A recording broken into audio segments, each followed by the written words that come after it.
ओम शांति। 24 जून 2025 मातेश्वरी जी के महावाक्य। Original year 1957। Mateshwari जी के पुण्य स्मृति दिवस पर प्रातः क्लास में सुनाने के लिए मधुर महावाक्य। गीत मेरा छोटा सा देखो ये संसार है। यह गीत किस समय का गाया हुआ है? क्योंकि इस संगम समय ही हम ब्राह्मण कुल का यह छोटा सा संसार है। यह हमारा कौन सा परिवार है वह नंबरवार बतलाते हैं। हम परमपिता परमात्मा शिव के पोत्रे हैं, ब्रह्मा सरस्वती की मुख संतान हैं और विष्णु शंकर हमारे ताया जी हैं और हम आपस में सभी भाई बहन ठहरे। यह है अपना छोटा सा संसार। इनके आगे और संबंध रचा ही नहीं है। इसी समय का इतना ही संबंध कहेंगे। देखो हमारा संबंध कितना बड़ी अथॉरिटी से है। हमारा ग्रैंड पप्पा है शिव। उनका नाम कितना भारी है। वो सारी मनुष्य सृष्टि का बीज रूप है।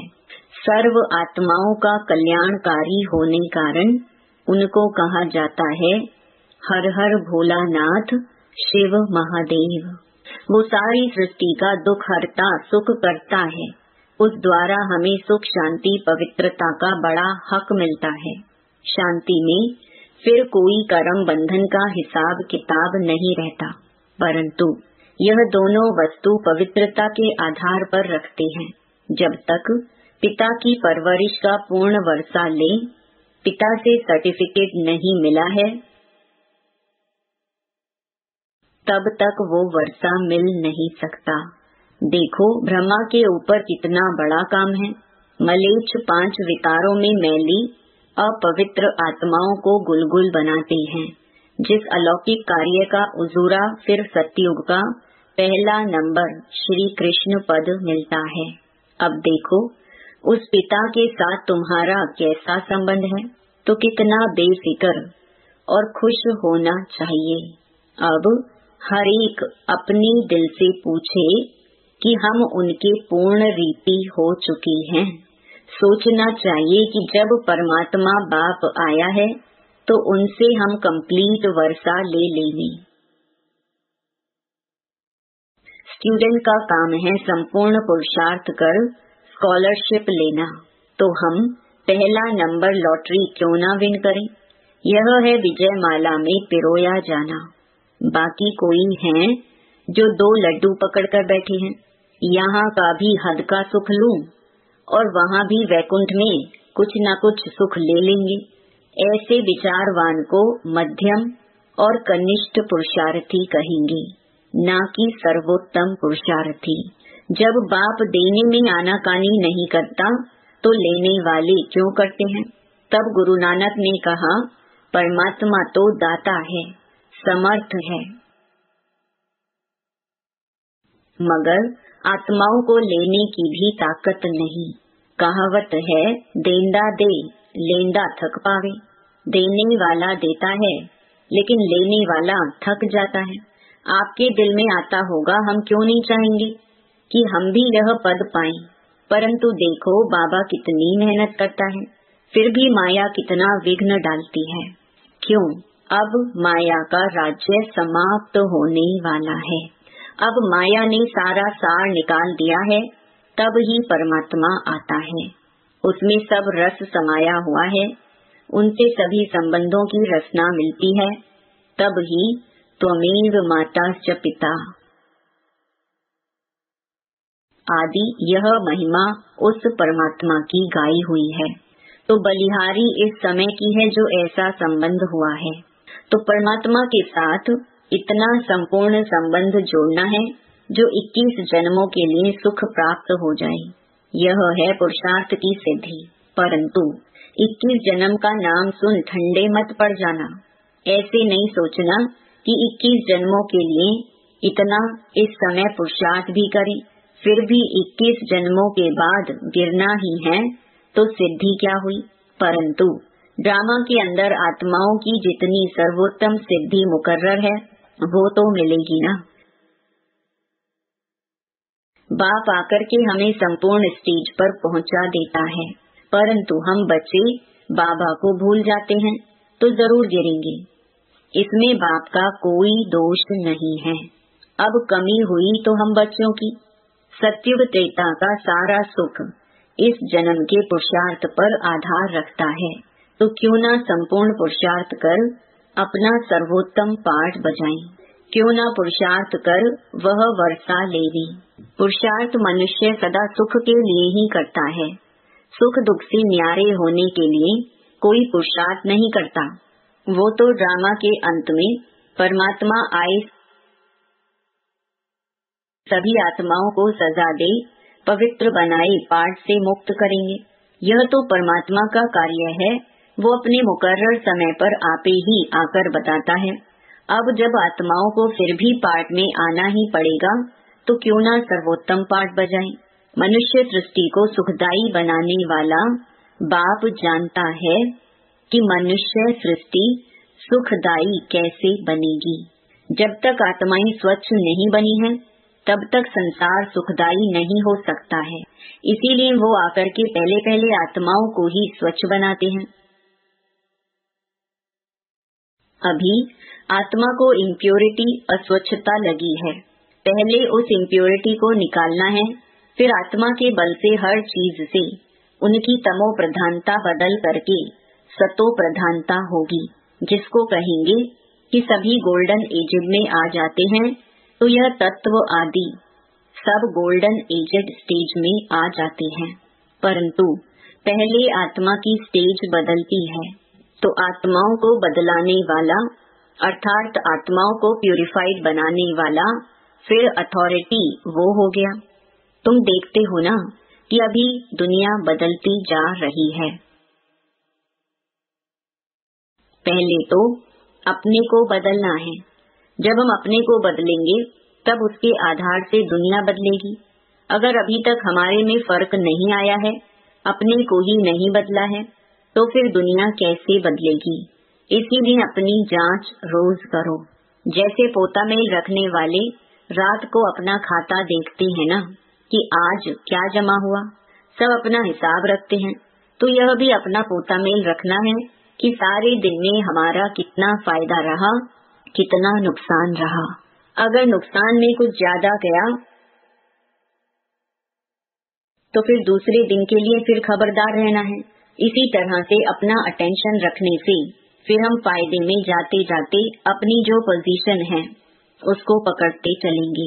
तो ऐसी जांच रखते अपने को बदला हुआ महसूस करना चाहिए। ऐसे नहीं कि हम तो देवता बनेंगे, वह तो पीछे बनेंगे, अभी जैसे हैं वैसे ठीक हैं। नहीं, अभी से वह देवताई संस्कार बनाने हैं। अभी तक जो 5 विकारों के वश संस्कार चलते थे, अभी देखना है कि उन विकारों से हम छूटते जा रहे हैं। हमारे में जो क्रोध आदि था वह निकलता जा रहा है। लोभ या मोह आदि जो था वह सब विकारी संस्कार बदलते जा रहे हैं। अगर बदलते जा रहे हैं, छूटते जा रहे हैं, तो मानो हम बदलते जा रहे हैं। अगर नहीं छूटते हैं तो समझो कि अभी हम बदले नहीं हैं। तो बदलने का फर्क महसूस होना चाहिए, अपने में चेंज आनी चाहिए। ऐसे नहीं कि सारा दिन विकारी खाते में ही चलते रहें, बाकी समझे कि हमने अच्छा कोई दान पुण्य किया, बस नहीं। हमारा जो कर्म का खाता चलता है उसी में हमको संभलना है। हम जो कुछ करते हैं उसमें किसी विकार के वश हो अपना विकर्मी खाता तो नहीं बनाते हैं। इसमें अपने आप को संभालना है। यह सारा पोतामेल रखना है और सोने से पहले 10-15 मिनट अपने को देखना चाहिए कि सारा दिन हमारा कैसा बीता। कई तो नोट भी करते हैं, क्योंकि पिछले पापों का जो सिर पर बोझ है उसे भी मिटाना है। उसके लिए बाप का फरमान है, मुझे याद करो, तो वह भी हमने कितना समय याद में दिया। क्योंकि यह चार्ट रखने से दूसरे दिन के लिए सावधान रहेंगे।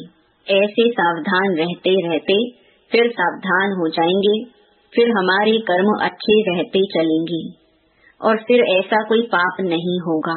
तो पापों से ही तो बचना है ना। अच्छा, मीठी माँ का मीठे मीठे बच्चों प्रति याद प्यार और गुड मॉर्निंग। संदेशी के तन द्वारा सरस्वती माँ से अव्यक्ति प्रभु का मिलन एवं संवाद। बेटी श्री राधे, देखो तेरे पास कौन आई पधारा है। कितनी बड़ी ताकत तुमसे बातचीत कर रही है। मेरे आने के राज से तुम खुद को भी जान सकती हो। आने वाले की पोजीशन के साथ खुद की पोजीशन अथवा पद को भी जान सकती हो। हे राधे बेटी, तुम मेरा जलवा देखना चाहती हो। मैं चाहूँ तो 1 सेकंड में विनाश कर सकता हूँ, परंतु करता नहीं हूँ, क्योंकि विराट फिल्म अनुसार जो जो कर्तव्य जिस जिस द्वारा जैसे प्ले होने हैं वह अवश्य प्ले होंगे। अव्यक्त प्रभु अनादि कायदे कानून को जानने वाला ही अनादि कायदों की पहचान आकर देता है। यह सारी सृष्टि का अनादि खेल स्टेज पर प्ले होता है, तो प्रैक्टिकल प्ले होने में समय लेता है। अगर इतने वर्षों का खेल 1 सेकंड में पूरा कर दूं, तो बाकी खेल क्या चले। तो जो जो तकलीफ जैसे जैसे देखनी अथवा सहन करनी है, वो वैसे ही उसी अटपटे राज से रिपीट होती है। यह अटपटी रेपिटेशन है, जिसको हे प्यारी मम राधे तुम और मैं देख कितना हर्षित होता हूँ। इस विराट ड्रामा के सभी पार्ट टेस्ट लेने वाले बने हुए हैं। इस खेल को चलाने वाला अगर चाहे तो 1 सेकंड में इस ड्रामे को ड्रॉप कर फिर नए सिरे से शुरू कर देवे, परंतु करता नहीं है, क्योंकि ईश्वर को भी इस साधारण रीति से कर्तव्य चलाना पड़ता है। स्वयं सर्वशक्तिवान निराकार ईश्वर साकार में है, परंतु साधारण वेश में। यही तो भूल भुलैया का खेल है, जिसको जो जाने वह जानी जाननहार। बेटी श्री राधे, प्रिय वत्सों को यह सहन करने का मार्ग भी अवश्य तय करना है। यद्यपि मैं चाहूँ तो अपने वत्सों प्रति इसे सहज मार्ग भी बना सकता हूँ, क्योंकि साक्षात्कार कराने की चाबी मेरे हाथ में है। अगर किसी भी धनवान भक्त को किसी देवता का साक्षात्कार करा दूं, तो वह अपना सारा धन ले यज्ञ में आई स्वाहा कर देवे, क्योंकि ईश्वर तो सभी धनवानों का धनवान है। लेकिन तेरा पिता चाहता है कि मैं अपने बेगर्स प्रिय वत्सों को प्रिंस प्रिंसेस बनाऊं।